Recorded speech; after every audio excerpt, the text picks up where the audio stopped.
What's up, y'all? It's your girl Sakina, and I'm back for another review. This is my review for Ready to Love. This is season 5, episode 6. Before we get into this review, I want to thank y'all for getting me to 4,000 subscribers. I really, truly appreciate it. Shout out to all the new subscribers. Don't be afraid to get down in the comments and talk with me. You know I love to interact with y'all. I know I've been slacking on responding to a lot of the comments lately, and I do apologize about that. For my Ready to Love video that I posted last week, I know I responded to a lot of comments yesterday. I'm sorry, y'all. I'm really trying to do better, but, you know, just listen, y'all know I will get to y'all when I can, but I feel so good today. It's like a high energy day for me. I'm just, the spirits are very high today. So let's just go ahead and get into it, y'all. And let's talk about this episode, okay? Because let me tell y'all, first thing, Moomin, Camille, and Courtney, they got on my nerves so much throughout this episode, but we'll dig deeper into that. So as we know, it is the men's week to send the women home, or a woman home, and they meet in the lounge, and Tommy wants them to focus on the girl who deserves a second chance. Now, I feel like this is kind of along the lines of getting out of their comfort zone, but they failed the task last episode of the week before that, so it's like, are y'all gonna do what y'all need to do or not? But Walter is saying, you know, this is his thing. You know, he loves to get out of his comfort zone as long as his heart, mind, and genitals agree. I said, oh my gosh, don't be mentioning your peen, sir. Keep that on the tuck, please. We don't want to hear that. Now, one thing that stuck out to me, y'all, when Tommy had mentioned Cornelius and his mustard blazer, y'all look at his face. I said, bitch, not the... It's giving zest. It's giving lemon zest, y'all. It's giving lemon zest.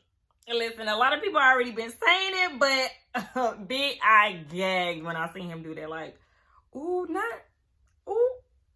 baby, we do that. But anyway, so let's get into Zadia and Walter. I was like, not the slow-mo on Walter coming up the street. But okay, they go and get Manny and Petty's. And Zadia is saying in her confessional that she really has to tread lightly with Walter because he's attractive and he's a smooth talker. So, you know, she got to keep her good eye on men like that. And it was funny when he came into the salon and they started roasting each other's feet. Y'all, let me tell y'all. I got some long feet, okay? I have really long toes, and I can pick stuff up with them. Let me show y'all. Like, I dead ass be picking stuff up with my feet, y'all, for real. Like, can't believe I just showed y'all that. But anyway, yeah, that was cute that they was roasting each other. But Zadia wanted to get down to the nitty gritty. And she was like, what do you get excited about when you're dating? And he said the whole family aspect of it, starting new traditions. He's very big on that. And I love that he said that because I feel the same way. Zadia said that her and her family plan an annual trip the first week of July. They do a camping trip. So that's something that they both clicked on.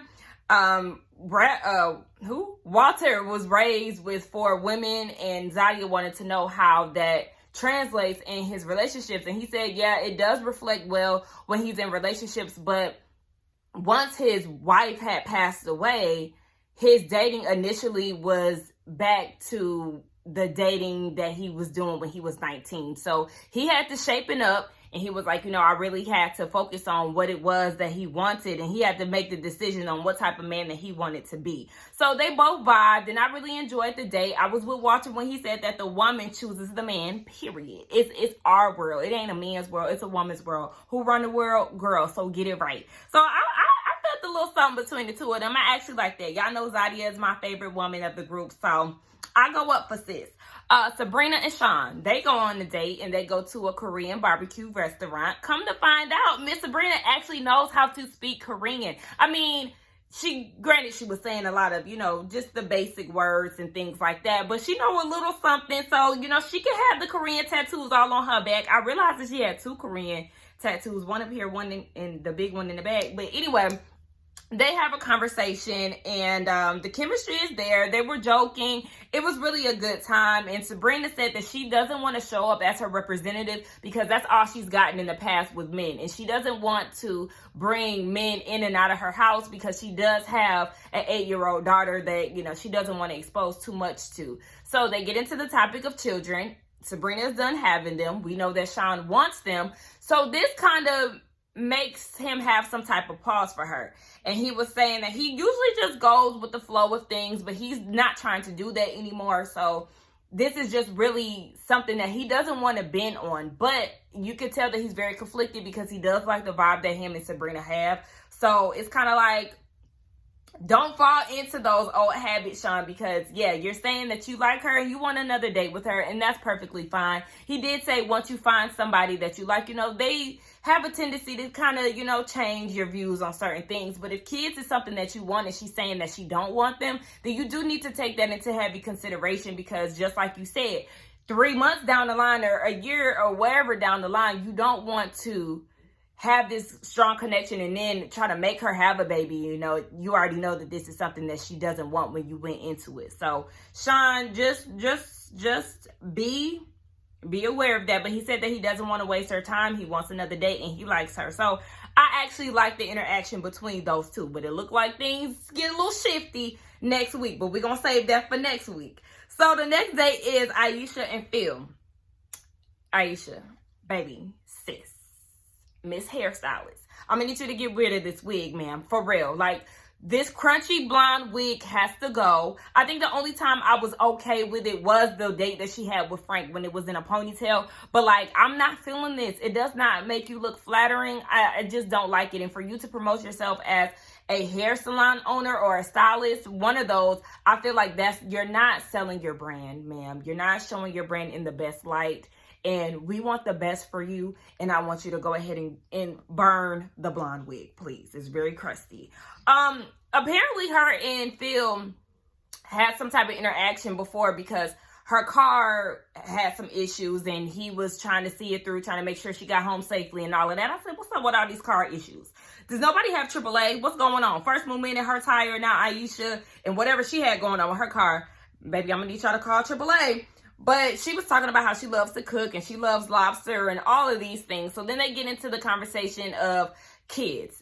Do you want kids? Because Phil is hearing some different things. Now, Aisha shares with us in her confessional that they've had intimate conversations before. And she's been more vulnerable with him because she feels like he's a safe place for her. So she's opening up more. And she was like, if he has taken me to this point, I think that it's time for me to be a little upfront about the reason why I don't want to have children. So she almost lost both of her children during both pregnancies because she doesn't carry well. And she actually lost a child before.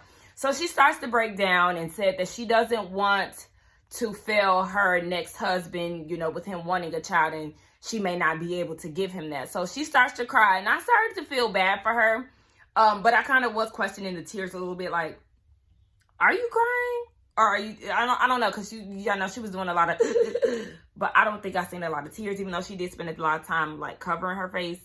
When we did see her, I didn't see any, like, water lines or anything like that. But nonetheless, I did feel bad for her, though, overall, because that explains why she speaks about her children so much, because they are her blessings. And, she had a hard time having them. So just to be able to, actually give birth to her children, I'm sure that was a big thing for her. So I understand her pain. But Phil, likes the fact that she can confide in him. And I feel like it was nice, but honestly, I did not see the spark there. So, I mean, I'm not really seeing it for Aisha and Phil. Moving on to Naeem and Camille. Honey. Okay. Camille, I did not like her outfit, girl. I don't know what you showed up in. But he said that, she's very unapproachable. So he really never tried to interact with her in the past. But Camille asked to be fed, right? And he fed her a little piece of oyster. He said he didn't want to give it to her in the shell because that was just, I think he said crass or whatever. So he gave her a little fork full of whatever the hell that was eating. And she had her mouth open wide. And he was like, damn, not that wide. It wasn't even that much on the fork. That's what she said, or some shit he said. And I was like, oh, he said it wasn't that large, but that's what she said.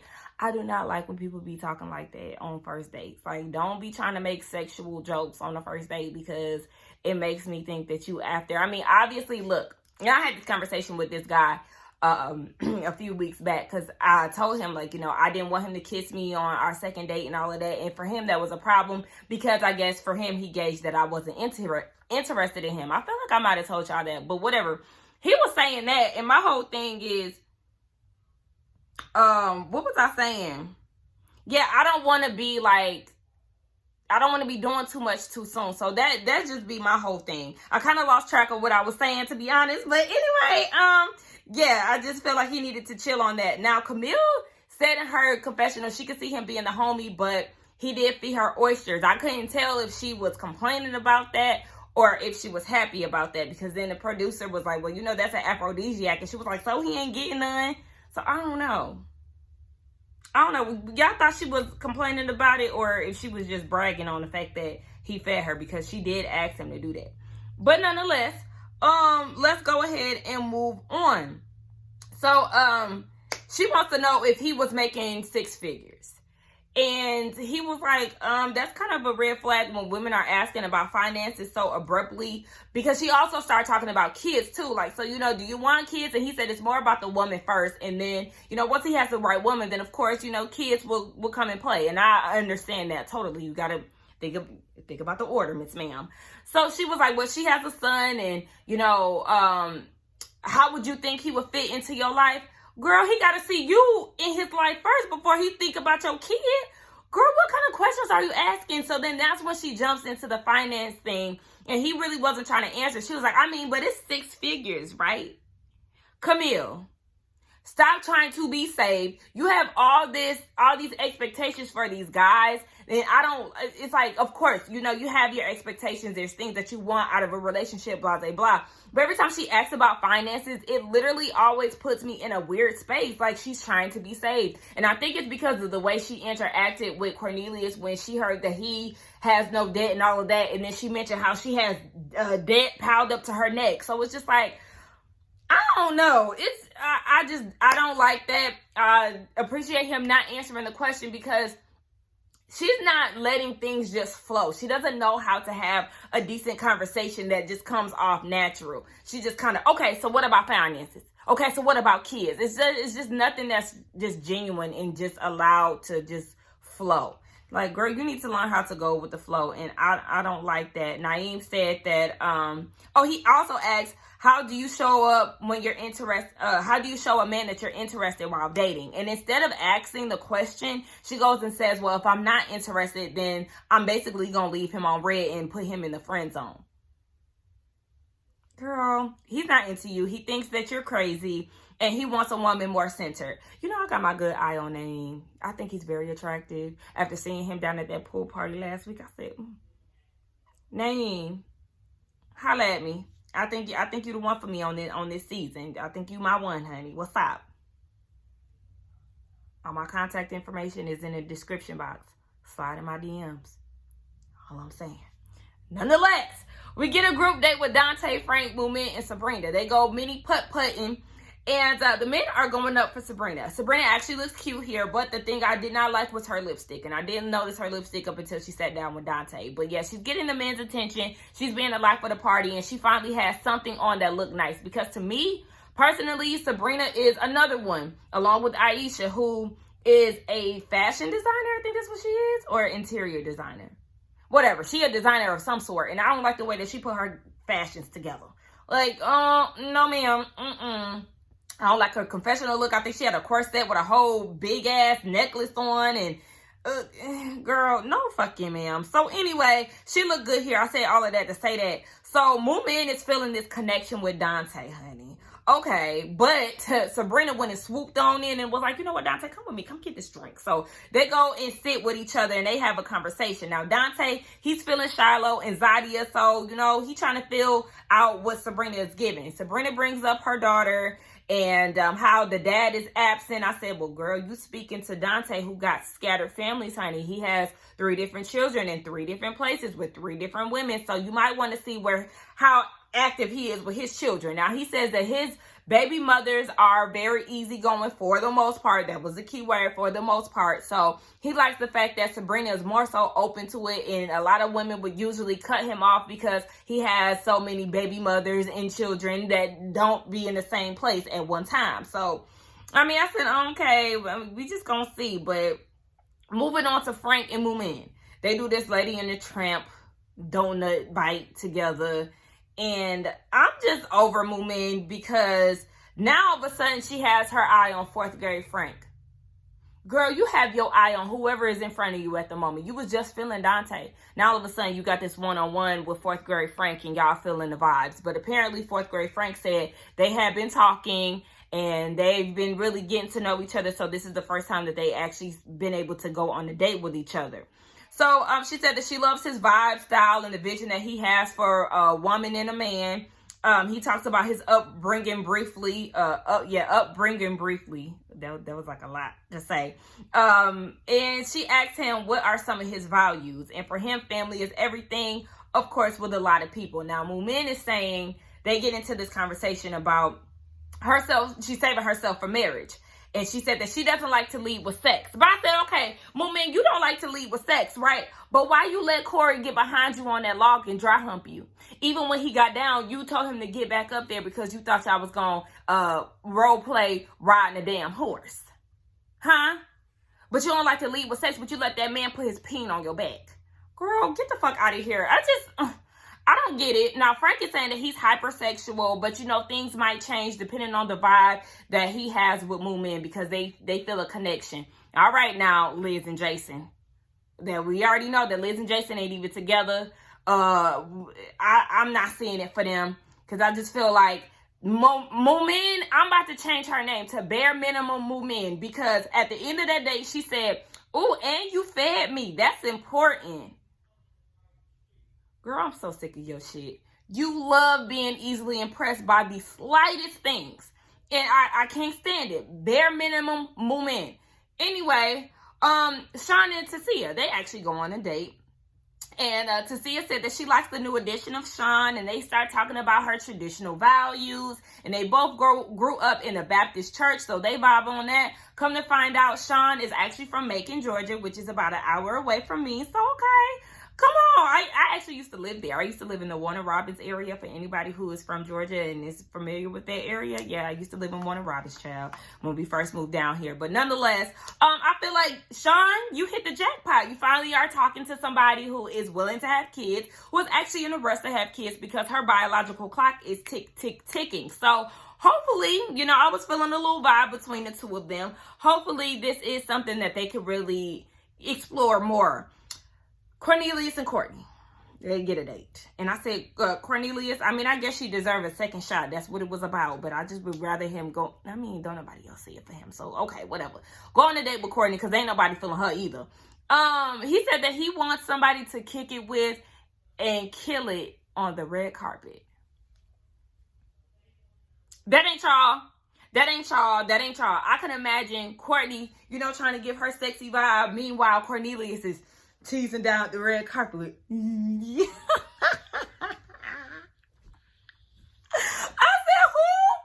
who is killing the red carpet, Cornelius?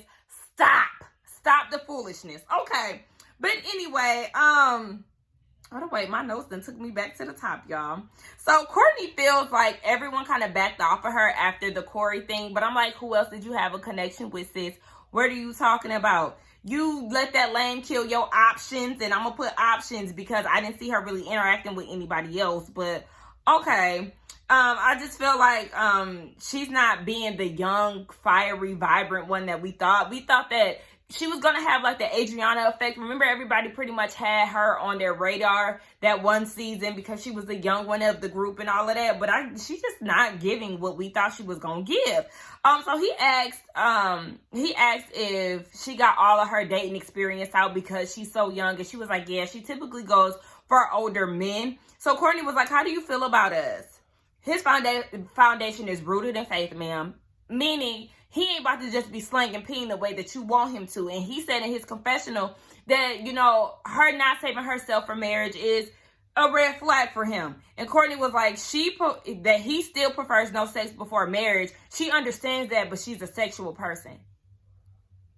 You cannot force this man to have sex with you. I don't like how sex forward she is with Cornelius. She's talking about, oh, that's gonna be hard to do because the way you looking and she doing all of this, and it's like, it's really not even giving me genuine. It's giving me that you just hot in the twat and you really ready to just pounce on anything that's giving you attention. That's what it's giving to me. you don't really have that many options, so you're just jumping on Cornelius. Now that Corey is gone, that's the only thing that you have to hold on to, because you're not really making connections with any of the other guys. And that's really not even a turn on for Corey, for real, because then she goes and hypes herself up. Now she's talking about, I don't know how you feel about dating a boss, but I make things happen. It's up to you if you want to be on the bench or if you want to win this championship. Girl, shut the fuck up. Like, what are you talking about? Shut up. Like, I was just so over her. Like, he don't even like you no more. So, girl, get the fuck out of here doing all that extra. So then we get to the men's lounge. And Tommy's suit, he actually looked really nice. I said, okay, Sue, I loved it. I did love the earthy tone. Shout out to whoever that pointed that out, because he looked really nice. They start talking about their date. Walter, he said that he's in there with Zadia. Yes, Sabrina is still in the runnings, but Zadia, he got his good eye on her. Now, Naeem is like, whew, maybe he's a little worried. Phil, he went on a date with Aisha. He said, yes, he likes the fact that she's very vulnerable, but Shiloh still got his heart. She's still at the top spot.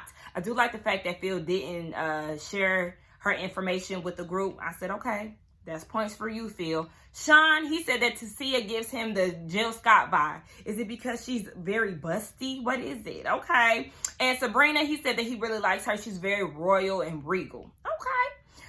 Dante, he likes Sabrina. She's now placed on the list, even though he is still into, the other two women. But Walter was like, you talk about my girl, like, I'm a little worried. I ain't gonna show it, but I'm definitely a little bothered by it. So then they start talking about their interests, but not even really. They only talked about two guys. So Dante is into Shiloh and Zadia. Frank is into Moomin. They're not feeling, Cornelius ain't feeling Courtney no more, as he should not be. Frank is not feeling Courtney. Walter not feeling Courtney and Aisha. Dante ain't feeling Tosia. Phil ain't feeling Sabrina. And Naeem is not feeling Camille, as we already knew. Honey, we do not blame you. So then, yeah, there were a few other people who did not feel Camille. Sean was one of them. He didn't like them facial expressions that she was giving when they first met, and Dante ain't like her either. Naeem said that, she was just too intense, and the facial expressions and the body language was a little too much for him. Now, Cornelius ain't feeling that, because we know that is his go-to girl, right? All right, so then we get down to the eliminations. We see Camille and Dante, they have a conversation, and she said that her expectations with this date was low because she didn't like him. And when he greeted her and he was like, I'm excited about this date, she was like, I'm excited about this date too. Like, all these unnecessary facial expressions. It was funny when Dante was like, It's like, bitch, I know you don't like me. You ain't gotta say it. Yeah, listen, we already know I ain't feeling you either. But I think she's very rude. She's very rude, and she said that she had something to do at 7, so... Excuse me? That's not how you talk to somebody. I don't know how the fuck you were raised, but that type of behavior is out of order. The more they show Camille and the more she shows her true colors, she actually is ugly to me. And that's what I said, that I don't like to call people ugly, but I feel like your personality got to be ugly, or you just got to be ugly as fuck for me to say it. And like 9 times out of 10, I won't say it for real. I'll just think it and won't say it, or maybe my facial expressions will show. But this is not flattering on you, and it's really making me look at you as a very unattractive person, Camille. So Dante thinks that she knows that she's in the bottom too, because he feels like she's very anxious. So he was asking, how's this process for you? With you dating 10 men? And she was like, I have not dated 10 men. Nope. I know what I want.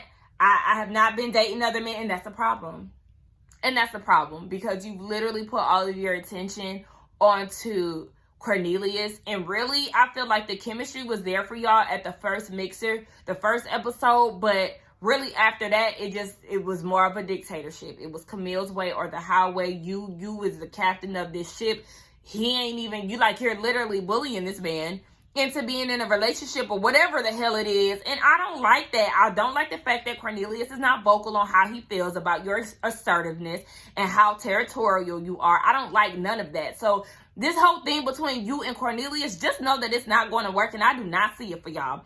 So, they decided to keep her. I don't know why. In her confessional, she talking about the men are hating on me. Just because I don't like y'all, that don't mean y'all gotta hate on me. And I'm like, no, you're rude as fucking. You're off-putting. And that's the reason why they don't like your ass. And soon enough, you and Cornelius are going to be going home because y'all ain't going to be making it to the bottom, to the top 3. Stop playing with us. So then we see Walter and Cornelius. Ugh.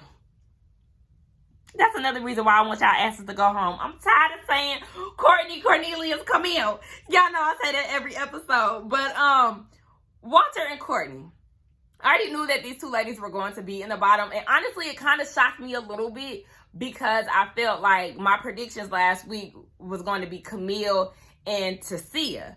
But I think we kind of forgot about Courtney a little bit. And just like I said, she's not that young tenderoni that everybody was going to be after. Like, a lot of us assumed that she was going to be that girl, but she's not.